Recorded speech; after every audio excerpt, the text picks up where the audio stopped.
Hey guys, welcome back to my channel. For this guide for Sparkle, I'll be giving you her best relic, Lightcones, team comp, rotations, pro and cons, and if you should pull for her. Here are her required materials and skill priority. For an overview on her kit, she gives action forward, a small attack % boost, a ton of damage boost, crit damage and skill points. It's ideal that she runs on a single hyper DPS carry unit, but she works fine for dual DPS team comps too, and she rewards quantum type teammates with additional attack % bonus up to a max of 3 quantum units in your team, but this is just to offset the lower DPS output which Sparkle gives compared to Bronya for quantum units. For her Eidolons, E1 her effect from her ultimate lasts for 1 extra turn. Allies affected by this stat have their attack increased by 40%. E2 each talon stack allows all allies to ignore 8% of the target's defense. E4 her ultimate recovers 1 more skill point and her talon effect increases max skill points by 1. E6 all skills additionally deals 30% more crit damage, and this bonus works for all allies with her talon effect. For her best price to performance ratio, honestly her Eidolons are trash. E6 Ruan Mei is way better, though the best value would be either her E1 or signature LC, which is up to your preference, and E2 at max. How to build Sparkle. For the body you want crit damage. For the boots you want speed. Substat priority. For slow Sparkle speed at 134, with your DPS at 135 SPD. For hyperspeed Sparkle speed at 160. After that as much crit damage as possible.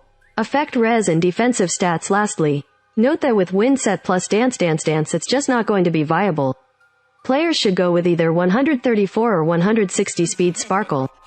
Onto her Relic Set. It's very straightforward. She doesn't really have any best in slot, but I do recommend 4-piece Messenger or at least 2-piece Messenger due to the 6% speed, as she has very base low speed and scales only with crit damage.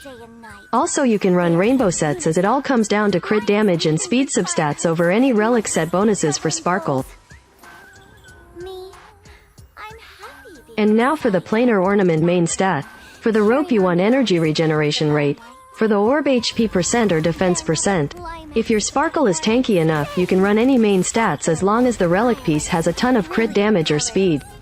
For her Planar Ornament set, her best in slot would be either Fleet of Ageless or Broken Keel and Penacony, only if you're running Sparkle with a quantum DPS unit. Do note that the 5% energy regen is useless on Sparkle, as she will hit her ulti breakpoint with just a energy regen rope. You may also run Von Whack or no set bonuses if you have really good substats. Overall players should just slap on whichever is easier for their account by farming what your other units are using, as the DPS difference is minimal. Now for Sparkle's Lightcones. For dual DPS team comps you may run these 3 Lightcones at S5 Chorus, Carve the Moon, and Planetary Rendezvous only, if you're running a dual quantum DPS setup. I won't be talking about Dance Lightcone, as you need 2 copies of it at S5 with a secondary unit for it to outperform her other Lightcone options, and without the right timing and setup there will be significant DPS loss which will lose to her other Lightcones in DPS. At second place it's both Past and Future and Bronya's signature LC. For Bronya's signature LC it's mainly for the extra skill points, and you may opt to not run energy regen rope anymore if you get hit once every 2 cycle for Sparkle to hit her ulti uptime breakpoints, where you can focus more on speed and crit damage substat instead, but still prefer to run an energy regen rope as it's very risky. If players have both Lightcones, the obvious choice to pick is Bronya's signature LC. At first place is Sparkle's signature LC, increases the wearer's crit DMG by 32%. At the start of the battle, the wearer gains Mask, lasting for 3 turns, while the wearer has Mask, gives allies 10% crit rate and 28% crit damage. Has to generate 4 skill points and they gain Mask for 4 turns. Overall the damage boost is actually the same as Past and Future at S5 for a single DPS unit, which may seem like a letdown for most players, but there are a ton of upsides from this LC, where it's a pure 100% uptime buff, being autoplay friendly, and not to mention the crit rate boost, which helps to make your MOC 12 run smoother, and it helps a ton with your DPS unit needing less crit rate, especially with Fushuen for a total of 22% crit rate. It also performs at max output with a dual DPS team comp. But players should take note that her Lightcone won't work for any other Harmony units. Now for her team comp and rotations. Sparkle is one of the most universal units where she's able to run with any crit build DPS except units. Though it's preferred to run her with a single DPS hypercarry where your DPS unit can run attack % boots and you always want to use Sparkle's skill all the time. For her standard team comp, it's important that your secondary support units goes first but not a must. With Sparkle plus Bronya, it's an ideal setup for units like Blade if the enemy is already weak to their corresponding weakness. But it won't work with standard DPS like Jingliu, Seal. Now for her dual DPS team comp setup. It's preferred to have your main DPS with attack % boots and your secondary DPS unit with speed boots. Now for Bronya vs Sparkle. This is the hard truth, but Bronya gives higher DPS for most units. Players should keep in mind that they're very similar and different at the same time. For Jingliu it's a 30% DPS loss. Only for quantum units Sparkle bonus ATK % bonus does reduce the gap with Bronya. After testing out both supports with Ruan Mei and Jingliu, E2 Bronya cleared one cycle faster. As expected, there was still SP issues where I couldn't use Bronya's skill once at the end.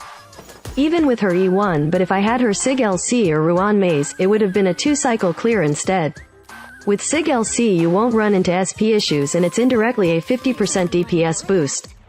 Now you may be wondering why 50%. It's because the 30% DPS boost is able to kill all enemies in one whole cycle. Sparkle makes your DPS takes an additional 1 or 2 turns to finish off the enemy. If you have an E0 Bronya it will be 15% to 20% DPS loss for Sparkle instead for Jingliu. But, players need to take note that 30% DPS loss is only for DPS units which aren't SP heavy. For standard DPS units which consume skill points normally like Argenti or Acheron, Bronya isn't able to keep up at all.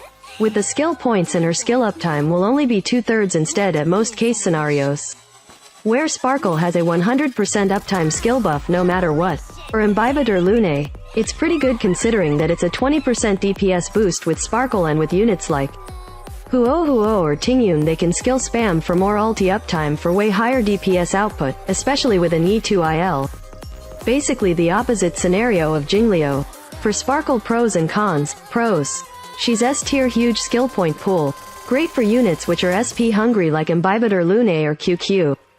Quantum element for Silverwolf. She's universal for more DPS units like FUA compared to Bronya where she's not usable at all. Has potential with more units in future. Cons. She's generic. Hard to build even with Rainbow Relic sets. Loses in DPS compared to an E0 Bronya even with 100% uptime buff from Sparkle in most DPS setups other than FUA units. Sparkle flexibility is not needed due to Ruan Mei. Have to bet on the potential of future units to make Sparkle more relevant, as she's not needed now other than Imbibed or Lune or a semi-mono quantum team. On a summary, if you should pull for Sparkle? If you have Bronya even at E0? No. If you don't have Bronya? No, as you will get her eventually. If you have Silver Wolf or Imbibed or Lune? Yes, definitely. If you're running a dual DPS team? No. Ruan Mei is better unless you want to bet on the potential of Sparkle. Overall it all comes down to you liking her design and what units you have in your account. And that's it for this guide.